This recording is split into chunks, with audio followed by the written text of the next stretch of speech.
I love it when people tell me that they're a lone wolf. They're like, all right, cool. Find me a lone wolf in the wild that's not dead. Because when you're a lone wolf, it's because of one or two things happen. One, you're old and you're about to die. Two, you're a young wolf, you challenge the old dog and you got the shit kicked out of you and he kicked you out of the pack. And you're going to die because lone wolves don't survive. What's up, guys? Welcome back to the Tactical Agent Podcast. Today, we're going to talk about some shit, and I don't know what it is. So. Fairly accurate. And if you see me wearing the same exact hoodie that I've been wearing the past two episodes, if you watch us on YouTube, it's because I am. I do have two of these hoodies, and I do wear them all the time, but we're just recording 4 episodes in one day, so I just am too lazy to make it look like I'm changing every time or whatever. So also more self-love. I got my mug. I drink coffee out of this around the house to just let my wife laugh at me because my daughter got this for her more self-love. So it's the message I need every day. Drinking my coffee. All right. In reality, what we're going to talk about today is we're going to continue on with some of either the principles, things that are propelling your business forward, and we'll bounce back between that and some things that are going to hold your business back. And we're doing this all in sort of like an unorganized series about what we started with, what we can learn from a 139-year-old dead guy. And we're taking our cue from a lot of the stuff that Napoleon Hill has put together and summarized. And so we might use some different language or whatever else. We're not trying to kind of follow everything in a particular sequence. We're just talking about what matters to us in the moment. And today, that is going to be masterminds, right? Or what we call in our book, Tactical Agents, tribal council.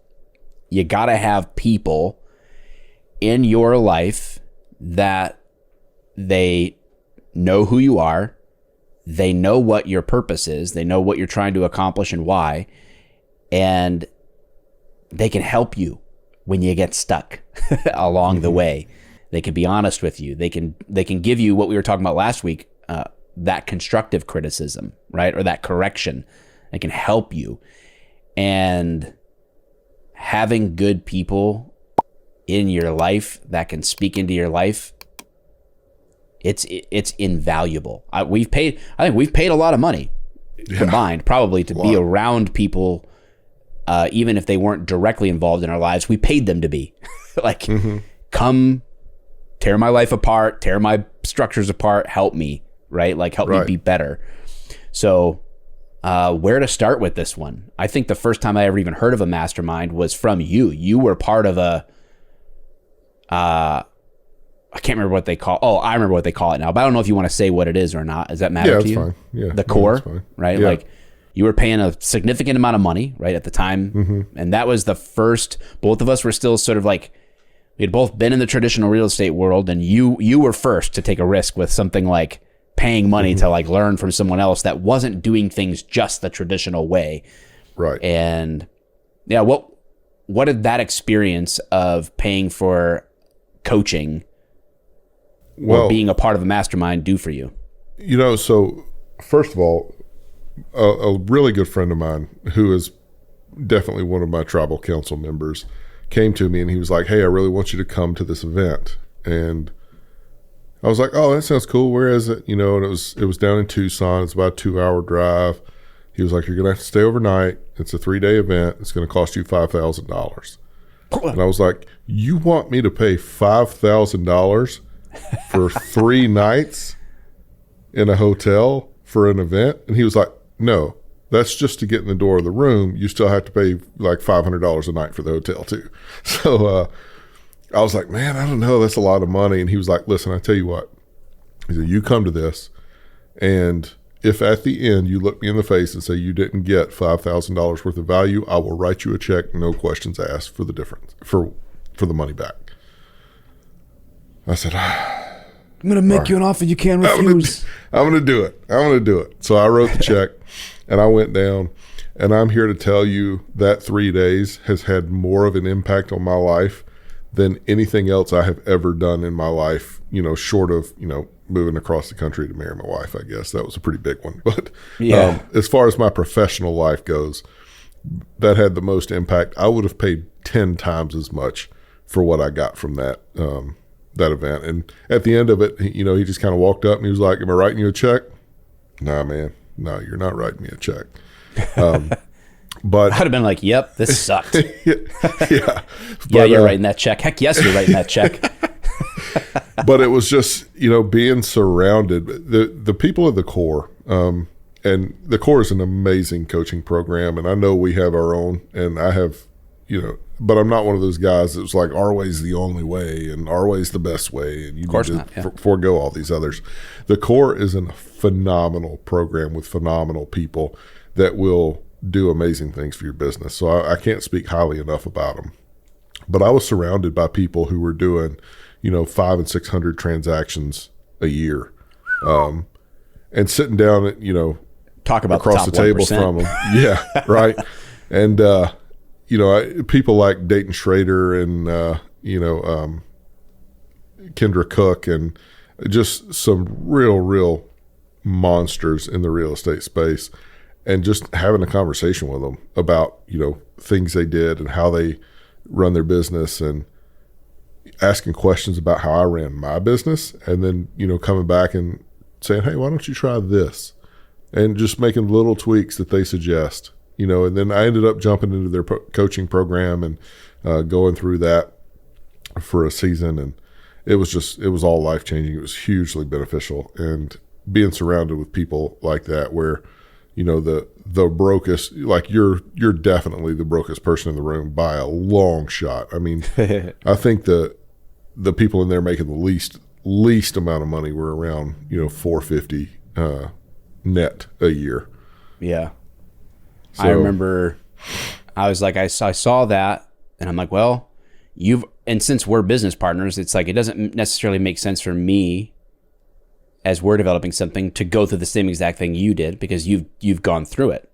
So I did another coaching program that I don't even know that it had a name. I just was a guy coaching, and I remember it was going to be $8,000. So that $5,000 for you, it's like going to be $8,000 for me for, I want to say it was 3 months of coaching, and then like $3,000 a month after that or something like that. Yeah. Like it was expensive. Like I did it, so it's like, but what that business did for me, I remember getting a challenge in just one moment of that coaching, and I had to make phone calls to people in my phone. Like I knew these people, and I added 15,000 in GCI in like 30 minutes.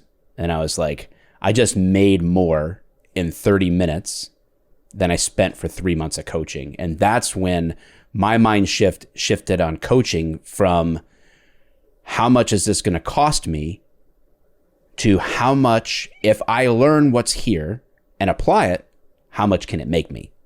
Right. Right. That's scarcity mindset wants to know how much it's going to cost me. And abundance mindset says, how much will this allow me to make? So it's a totally different perspective, right? And even if it's not an issue of money, because I think I think everybody can form a mastermind that is free. We're talking about, I guess, each of our first exposures to quote unquote masterminds. And I think that it was more common for masterminds to be a paid thing, probably when we were doing that. But now a lot of people use that word. We have the 10-7 mastermind every week, but it's like, we're not charging for that. And we have other great people in our organization above us, Tim Macy, Trey Serrano, like they hold masterminds, their own. One's like a media mastermind. The other one is just like a general, so there's a lot of opportunities to connect and learn from other people. So it's not just paid stuff we're talking about, but yeah, that shifted my thinking from a scarcity to an abundance mindset big time. Sure.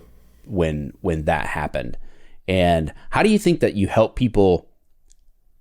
How would you convince someone who's skeptical of, well, I don't know if I should be part of a mastermind. I'm kind of a lone wolf, you know, like I like to do things my way or whatever else, you know, like how would you? Yeah, this is an easy conversation for me because I love it. I love it when people tell me that they're a lone wolf. They're like, all right, cool. Find me a lone wolf in the wild that's not dead. Because when you're a lone wolf, it's because of one or two things happen. One, you're old and you're about to die, and the younger wolf kicked the shit out of you and threw you out of the pack. Or two, you're a young wolf, you challenged the old dog and you got the shit kicked out of you and he kicked you out of the pack. And you're going to die because lone wolves don't survive. That's an easy conversation, that is, right? That is good. Yeah. There's a reason. That lone wolf thing is bullshit. Yeah, since wolves are meant to run in packs, I guess, right? Like they're meant to have a tribe. That's how they survive. Us. Yeah. Yeah. And you can learn a lot from wolves. Like wolves are fascinating animals. You can learn a lot from them. Shockingly, humans are made to be part of tribes. We are tribal. Like, so a wolf is made to run in packs and we are made to run in tribes. Humans do not operate at their best when they are operating solo, like trying to figure it out themselves. That's just fact, you know? And that's what, as Chris and I were in our, like, you were in the core, I was in my coaching, and we didn't just copy and paste either of them, but we took the principles and began to build them into our own business. Mm-hmm. And we accomplished more, right? So now, if I was just trying to do something on my own and you were trying to do something on your own, we would probably each get somewhere. But because we did it together, we're probably more than 2x what we would have been just like Chris plus Mike's business would equal this. But Chris and Mike together's business equals more than that, because we're combining our efforts. Well, let's just look at it. Do you remember? I don't know. So when I first had this idea of what would eventually become the 10-7 project, we tried to get it kicked off. We were having some trouble in Michigan with getting you moved over to the brokerage that I was at the time, and it just wasn't working out. And so I was like, well, I'm going to try to, just kind of do this thing on my own. And I got a couple cops that were interested, and we started, doing little things here or there, but it was all local and it was nothing. And then, I ended up saying, you know what, this isn't for me. I'm going to go back. I'm going to do this thing. And then we got this second opportunity to do it. And they had ironed out their problems in Michigan. And we were able to, join forces finally. And then it took a lot more thought, and we came up with a lot better ideas on, how to facilitate the 10-7 project, and even that it actually was the 10-7 project. But it took off like a rocket ship, and it was because you and I are very similar. We have a lot of the same values. We have a lot of the same skill sets, but we have differences in key areas that supplement each other very, very well. And because of that, it is, like you said, 2 times our effectiveness, maybe even more than that, maybe 4 times, because gaps get filled by the other person. And I think all of this, I don't think it would have been possible to build the 10-7 project, just me or just you. I don't think that ever would have been possible. Yeah. So, a lot of people, say things like, you can't build a partnership. You can't, run your business that way. It's never successful. I beg to differ. You and I have been running businesses and partnerships together for 7 or 8 years now. And I don't know that I've had one issue that really caused a problem.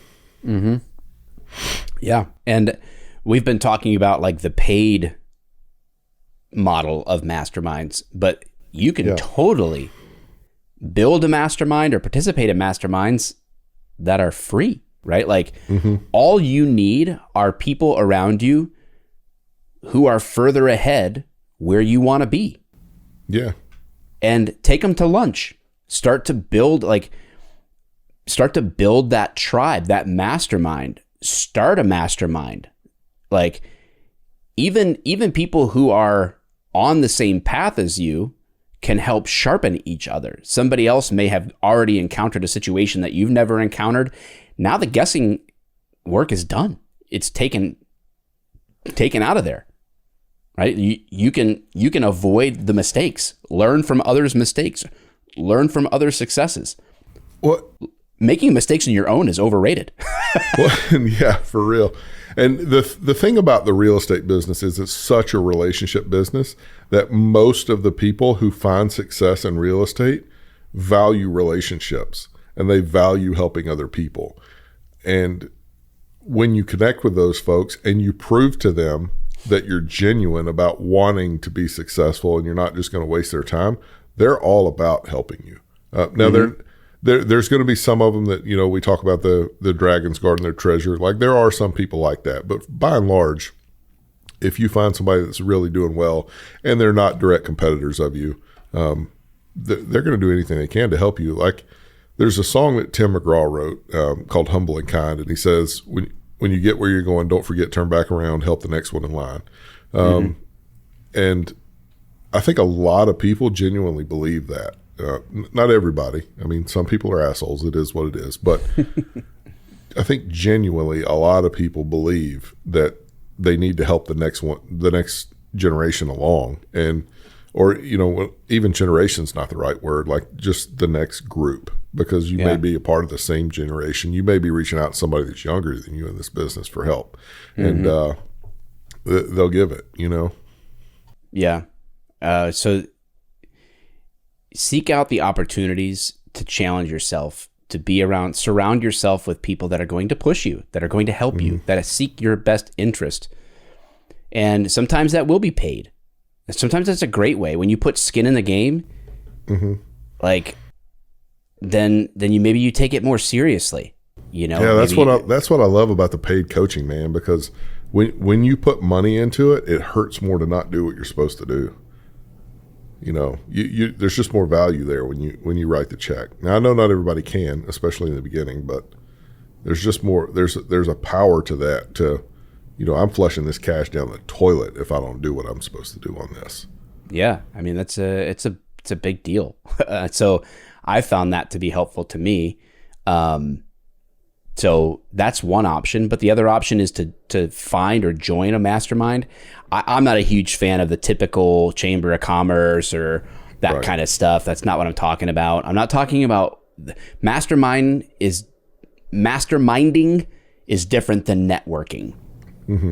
Masterminding can add to your network, right? Like those people can be part of your network for sure, and vice versa. But masterminding is more about the sharing of ideas for a common goal of everyone being sharpened to be better, right? So like this iron sharpens iron concept of, hey, this is what I'm running into. Just really reinforcing principles for success, doing what we're doing right now on this podcast, talking about what propels you forward, what holds you back, and then how do we do more of what propels us forward and do less of what holds us back? And having people around you that are sharing that goal. You need people in the trenches with you. You need people that get it. You need people that are serving your best interest, recognizing that when we all do well, everybody wins, right? And you need that abundance mindset. A really good place for people who would listen to a podcast like this to find that kind of connection is at 107project.com. Oh, wow. 10, the number 7project.com. Teed that up. Yeah. Not only do we have a complete proven system, if you're a cop, veteran, public safety professional, longstanding supporter, and you want to get into the real estate business, or you're already in it, but you feel like you could always use help, right? Like you can want to align yourself with people that share your values in life. We want to talk to you. We have a complete proven system for how to build this business in non-traditional ways. And we have a mastermind every week. We've got dozens of people. I mean, our nationwide network of agents in the project is over 180 now, with more than 100 in real estate school. We're growing rapidly, and we'll have 40 or 50 people in a mastermind every week. We're helping get unstuck. Every week we're sharing our wins. Every week we're learning from each other. We're taking a deep dive into the business. One of the awesome things about the project too is those are the ones that we officially sanction, right? But there's also little subgroups that get together, and state groups and different. They have so many different ways where they connect with each other, and it's kind of like this, especially if you used to be a cop or you used to be in the military. you've kind of lost that camaraderie sense. This brings it back. The 10-7 big project brings that to the forefront, because that culture is front and center, and people really, really value that camaraderie, and it's really cool to watch. Really, and it's not something we did. It just kind of took on a life of its own. In a lot of ways, I feel like it's more genuine. Yeah, where we're at. You know, if you're at work, you kind of have to be there with each other. You know, and there is some camaraderie there, but you start to miss that if you leave the job, or you're afraid of like missing that if you left the job.